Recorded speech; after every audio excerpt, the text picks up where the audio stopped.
Okay, Pokemon community, you guys are crazy. It took like 5 minutes for people to start realizing that this looks like Lieutenant Surge's gym, and that absolutely blows my mind. Like, I didn't see it. I would have mentioned it if I saw it in the video, but then people are like, wait a second, we have the trash cans, and there's a guy standing there.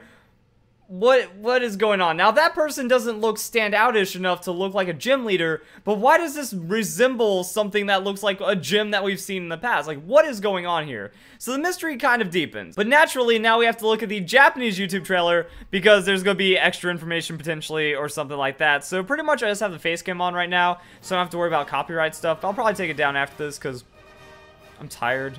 I don't have to worry about how my face looks, but we get a little bit more information. Like, everything is a bit more zoomed out on the Japanese trailer. They're kind of mixing in different things in different ways. So we get to see, like, a longer walk. Rockruff might not be following you. That's another thing to look into. And then we just have, like, the starters and, like, the new starter here. Like, what's going on? Where are the kahunas, guys? Where are the kahunas? That should be a big one right there because it looks like we're choosing our starter Pokemon not on the kahuna platform. And why have to look at that? Oh, wait, no, they're mine. There's a kahuna right there, so I don't know what's going on. Like, it looks different. And then we get to see, like, the Z moves. The Z moves look crazy for that startup animation. And, of course, there's, like, the eyes staring back at us, and we have Dusklight and Rock and fun stuff like that. So there's a lot going on right here. But I think another thing to kind of note is that the way that the trailer began, it began like the first Ultra Sun, Ultra Moon trailer, but we didn't get that in the English version as well. So, like, I think the Japanese YouTube tries to tie everything together a bit more. But then right here, right there, we see it zoom out. So we can see that this is a I want to say path and trail. This is a trail leading up to something, and there's trainers guarding it. We didn't, like, I'm wondering if we're going to get trials or some kind of hybrid between trials and gyms, because when it came to that, you know, we had like the trial captain and there was also like Pokemon or like some kind of weird mini game and not actually battling trainers on the way there, and then something that resembles a gym soon after. Alright, so I pulled up the map, got the face cam out of the way. I'm just trying to like look at this and break down if there's anything else that we're missing, because it just seems like the same region except at sunset, minus the shenanigans going on over here. But one thing that's kind of awkward to think about is like, why is this still daytime while the sun is setting, while it's dusk? You know, like, it seems like this is being represented in the orange color. I think they're trying to go for like a really heavy Twilight kind of theme maybe, but we still have Pokemon Ultra Sun and Ultra Moon. Like, how crazy would it have been if we had like Dusk version or Eclipse version, but it seems like Game Freak doesn't want to take the obvious and go for like the Eclipse side of things or some kind of other time aspect. That it is Pokemon Sun and Moon still, just the Ultra versions of Sun and Moon. That's one way of looking at it, but there's like different time significance. Like, it seems like this area, whatever area is being affected by the legendary Pokemon with this. Is this an Ultra Wormhole? Are we still dealing with Ultra Beasts? We still have Necrozma's story to worry about as well, so that kind of adds something.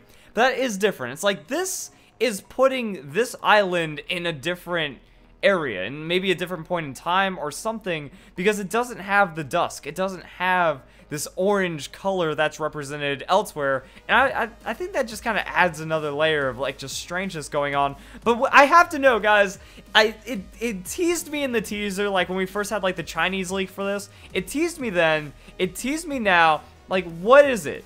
What is that? Like, it doesn't seem like this is a gym, because there are like little aspects that kind of resemble a gym. Like, we have star platforms, so as we can see, there's a star over here and there's a star over there, but that doesn't look like a gym symbol, you know? Like, what do these stars represent? I think that could be another thing if we could actually figure out what that means.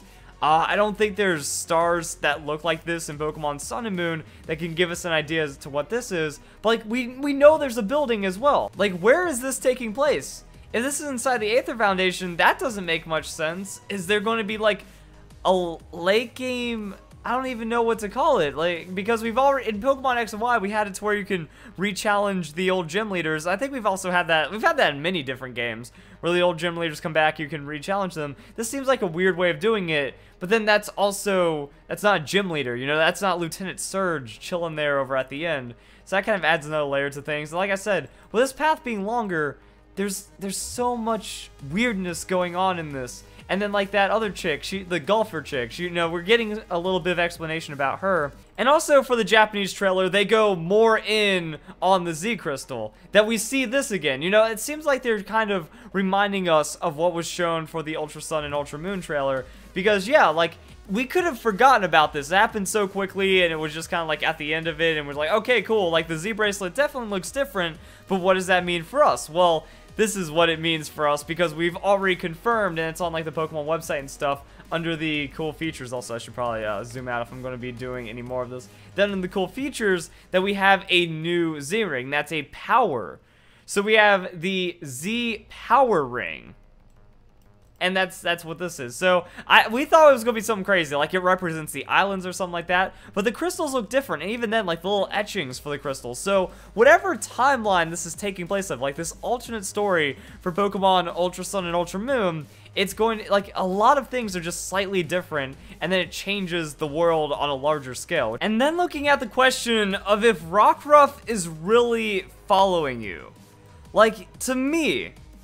Because we had the same thing happen in the trailer. You know, in the first Ultra Sun, Ultra Moon trailer, like, Wingull flies out and then flies away, and people are like, yo, Wingull's following you! Oh my god, Pokemon are gonna be following you in Pokemon Ultra Sun and Ultra Moon! I feel like people might be jumping the gun here as well. Like, that Wingull is certainly not following you. It's just something, it's flair for the trailer, you know? It's like, oh hey, everyone's friendly, you know? Even the Pokemon, they come out to greet you in the Alola region, everything's all cool, and everyone's flying around having a good time.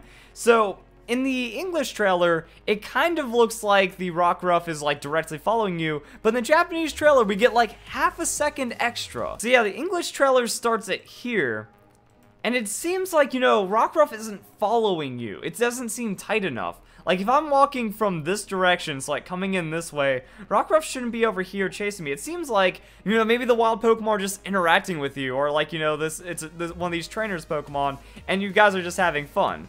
Like, that just seems like more of a fun interaction than Pokemon following you, if you ask me personally. So that's kind of one of the other things to break down. And then everyone's talking about the eyes. Woo, there's eyes in the star. I mean, it isn't something that you really have to dig for.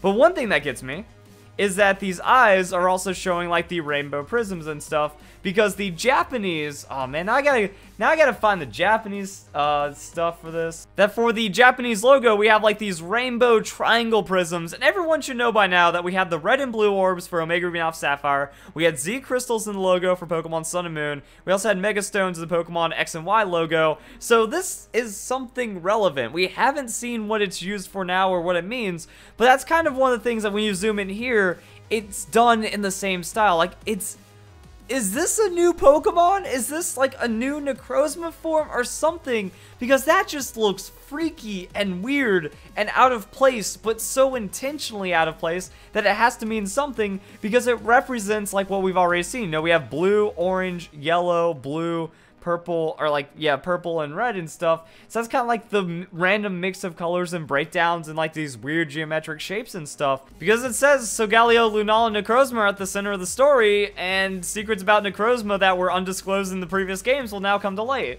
So yeah, just more mysteries, guys. More mysteries than ever is what I'm getting from this, because yeah, this seems like something pretty relevant, but we still have no idea. Like, ultra wormhole dimensional things, and that's why it goes, like, everything seems to fall together in like the strangest ways. But anyway, let's go back to the gyms, because like that's kind of what the topic is right here. After breaking down the map, after breaking down the rest of the trailer, it seems like there's room for gym things going on, especially like, is she going to be a gym leader now? Like, suddenly she just appeared as like this relevant character. We already met all of the other people that became a part of the Elite Four. So, you know, like, what's Kahili going to do? Also, you know, island trial, random point on the map, gyms, something else. Like, I don't really know what we can piece together from this one, but a lot of people seem to really be going deep into this for the gym breakdown. I wish I had more to talk about. I want more information on this, but we just don't have it. Also, my voice, I am like losing my voice right now. And honestly, if we figure out if it's a gym or not, that doesn't help us with why Ryuki is there, because people were like, whoa, what's this crazy dragon guy doing at the Elite Four? And I was going through all the challengers on the Elite Four again, and yeah, Ryuki is the only one that stands out. You know, we've met all of the other characters, so he was just kind of there. He didn't play much significance to the story of Pokemon Sun and Moon, but seems like he's going to have relevance to Pokemon Ultra Sun and Ultra Moon. So yeah, just kind of going a little deeper on my initial like reaction analysis Pokemon Ultra Sun Ultra Moon trailer. Still little bits of information, but I don't think anything else is like is made any more clear by breaking it down. Actually, look at this right here. I just noticed that when we look at the little sidebars, the Alola region, yeah, you see that? They have the same rainbow pattern. Everything is intentionally done to screw with us. Cool. Thanks, Game Freak.